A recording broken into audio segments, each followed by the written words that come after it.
பாபா ஓர் கருணாலயம், பாதம்தான் கமலாலயம். பாபா ஓர் கருணாலயம், பாதம்தான் கமலாலயம். சாயப்பா உறவுகள் அனைவருக்கும் வணக்கம். சாயப்பா மேல் நம்பிக்கை வைத்து அவரை நினைத்துக் கொண்டிருக்கும் உங்கள் அனைவரின் வேண்டுதலையும் சாயப்பா நிறைவேற்றுவார். நல்லதையே நினைப்போம், நல்லதே நடக்கும். என்றும் சாயப்பாவின் அருள் உங்களுக்கு இருக்கும். நம் மனதிற்கு இதமான சாயப்பாவின் இன்றைய அருள்மொழியை கேட்போமா? அன்பு குழந்தையே, ஒரு மகிழ்ச்சியான செய்தி. உன் நீண்ட நாள் வேண்டுதல் நிறைவேறப் போகிறது. இன்னும் சில தினங்களில் இது நிறைவேறும். சந்தோஷமாக இரு. வாழ்க்கையில் இதுவரை நீ செய்த தவறுகள் உனக்கு வலியை கொடுத்துள்ளன.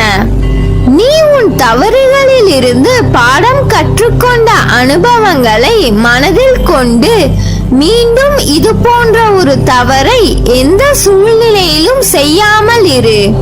வாழ்க்கையில் எல்லாவற்றிற்கும் உணர்ச்சி வசப்படுதல், அழுதல் ஆகியவைகள் உனக்கு எந்த வகையிலும் உதவி செய்யாது. நீ வாழ்க்கையில் இவற்றை கடந்து எவ்வாறு முன்னோக்கி செல்வது என்பதை குறித்து சிந்தித்து செயல்படு. அதற்காக தேவையில்லாத வழிகளில் செயல்பட நினைக்காதே. குறுக்கு புத்தி சுயநலமானது, விரைவில் துன்பத்தை கொடுக்கக்கூடியது. குறுக்கு புத்தி இல்லாமலும் முட்டாள்தனம் இல்லாமலும் இருக்க வேண்டும். நீ புத்திசாலியாகவும் கள்ளக்கபடமற்றவராகவும் மனித தன்மையுடன் கூடிய கூர்மையான புத்தியுடன் இருக்க வேண்டும். வாழ்க்கையில் பயம் என்பதை ஒரு பாகமாகவே வைத்துள்ளாயே. இப்படி பயந்து பயந்து நீ இழந்த விஷயங்களை முதலில் பட்டியல் போடு. சொல்ல முடியாத அளவுக்கு இருக்கும். அதில் விலை மதிப்புடையது உனது நிம்மதியும் வெற்றியும். இவற்றில் பயம் என்ற ஒன்றாலே உன்னை விட்டு இவ்விரண்டும் தூரச் செல்கிறது. உன்னுடைய பயத்தால் எத்தனை காரியங்களில் உனக்கு நான் பார்த்து அனுப்பிய விஷயங்களில் தேவையில்லாமல் சிக்கல் ஏற்பட்டுள்ளது. பயத்தை வைத்து இன்னும் எத்தனை நாட்கள் இப்படி பதறி வாழப்போகிறாய்? தொட்டதற்கு எல்லாம் பயம், செய்யும் காரியங்கள் நல்லபடியாக முடிய வேண்டும் என்ற பயம், பயணம் மேற்கொண்டால் நல்லபடியாக பயணிக்க வேண்டும் என்ற பயம், இப்படி ஆரம்பித்து கடைசியில் ஒருவரை நம்புவதற்கு பயம் என்ற அளவுக்கு உன் மனதை நீ கொண்டு வந்து விட்டுள்ளாய். உன் மீது அக்கறை கொண்டு உனக்காக பரிதவிக்கும் ஒரு சிலர் மட்டுமே உன்னை எண்ணத்தால் சுற்றி இருக்கிறார்கள். அவர்களின் பேச்சை நீ தள்ளிவிட்டால் அவர்களும் உன்னை விட்டு விலகி போவார்கள். உன்னை ராஜாவாக்கி மந்திரிகளாக இவர்களை நான் உருவாக்கி இருக்கிறேன்.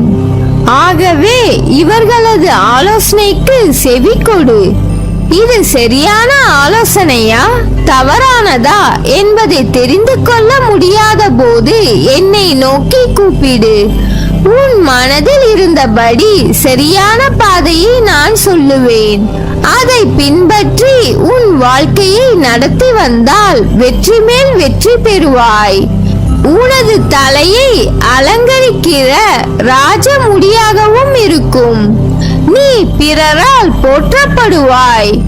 உனது வருத்தம், கஷ்டம் அனைத்தும் பிறரது பாராட்டுக்கும் உனது மேன்மைக்கும் காரணங்களாக அமைந்துவிடும். ஆலோசனைகளை கேட்காத இதயம் குருடானது. அவர்களை திருத்த மகாதேவன் வந்தாலும் முடியாது. தோல்வியின் விரக்தி, நிம்மதியில்லாத தூக்கம், மனதில் அமைதியின்மை என உன் சந்தோஷத்துக்கு முற்றுப்புள்ளி வைக்கும் அனைத்து பார்வைகளையும் நீ உன்னிடத்தில் வைத்துள்ளாய். பதறிய காரியம் சிதறும் என்ற பழமொழி உனக்கு உரிதான பழமொழி என்றே கூறலாம். ஆழம் தெரியாத தெரியாமல் கால்களை விடாதே என்று கேட்டுள்ளாயா? அந்த வாக்கியத்தின் மூலமாகத்தான் உன் பயத்துக்கு நான் தரும் மருந்து. உன் விஷயத்தில் உன் பயத்தை போக்க மாற்றி சொல்கிறேன். ஆழத்தின் அளவை துல்லியமாக கணக்கிட முடியாது, ஆனால் ஆழம் என்று உணர முடியும்.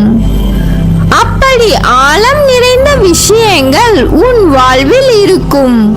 உன்னிடத்தில் அதை தேடு. அது ஆழம், ஆனால் எவ்வளவு என்பதை நீ அறிய மாட்டாய். ஒரு முன்னெச்சரிக்கை மட்டும் இருக்கும். அவற்றுள் உன் கால்களை பார்த்து பக்குவமாக அடிமேல் அடியாய் எடுத்து வை. உன் மனதின் உணர்வு, அறிவின் சொல் என்று உன்னை சரியான பாதையில் எடுத்துச் செல்ல உதவும் யுக்திகளின் உள்ளுணர்வை பொறுமையுடன் கேள். அதற்கு ஏற்றவாறு உன்னை தயாராக்கிக் கொள். நிச்சயம் நீ வெல்வாய். உன் பயம் நீங்கும். அதனால் நீ எதற்கும் பயப்படாதே, கலங்காதே.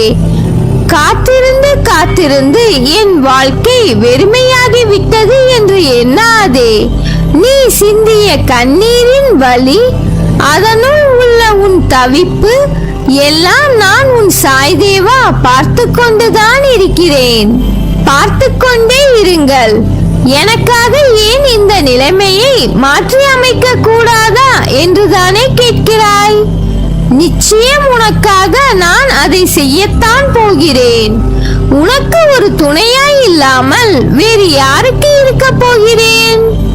இந்த அழுகையில் முந்தைய கர்மாக்கள் உன்னை விட்டு செல்கிறது. அதனால்தான் நான் அமைதியாக உள்ளேன். நிச்சயம் உனக்கானதை உன்னிடத்தில் வந்து சேர்க்க என் நடவடிக்கைகள் நடைபெறப் போகிறது. நீ விரும்பிய வாழ்க்கை உனக்கு அமையும். இது சத்தியம். இந்த சத்திய தேவனிடம் இருந்து என்றும் என் அரவணைப்பில் நீ வாழ்வாய். என் வார்த்தைகள் மீது நம்பிக்கை வைத்து செயல்படு. நீ நிச்சயம் தடைகளை தகர்த்து வெற்றி அடைவாய். திக்கு தெரியாத இருண்ட காட்டில் வாழ்வது போல வாழ்க்கை என்ற உன் மனக்குமுறலை நான் உன் சாயப்பா உணர்ந்தேன். பாலைவனம் போல திசை தெரியாமல் சூழ இருந்த போதே உன்னை காத்து வழி நடத்திய எனக்கு இப்போதைய இருண்ட வானில் உள்ள தேடலுக்கு விடையை உனக்கு அளிக்காமல் எப்படி விடுவேன்? இப்போதைய தருணம் என்பது உன்னுடைய அடுத்த கட்ட வாழ்க்கை முறைக்கான அடித்தளம். அதனால் தான் இந்த படபடப்புடனே இருக்கிறாய். ஒரு நிகழ்வை நீ நடக்க வேண்டும் என்று நினைப்பதற்குள்ளே அவற்றுக்கான மாறுதல்களும் உன்னிடத்தில் ஏற்படும் செயலை தொடங்கி இருப்பேன். விரைவில் பூக்கள் கோர்த்த மாலையை சூடப் போகிறாய். இது சத்தியம். இது உன் சாயப்பாவின் சத்திய வாக்கு. உன் அம்மாவாக அப்பாவாக இந்த சாயப்பா நான் இருக்கிறேன். எந்த நேரமும் உன்னை நான் பாதுகாத்துக் கொண்டுதான் இருக்கிறேன். நல்லதே நடக்கும். நீ என் பரிபூர்ண அருளும் ஆசீர்வாதமும் அன்பும் பெற்ற என் செல்ல பிள்ளை.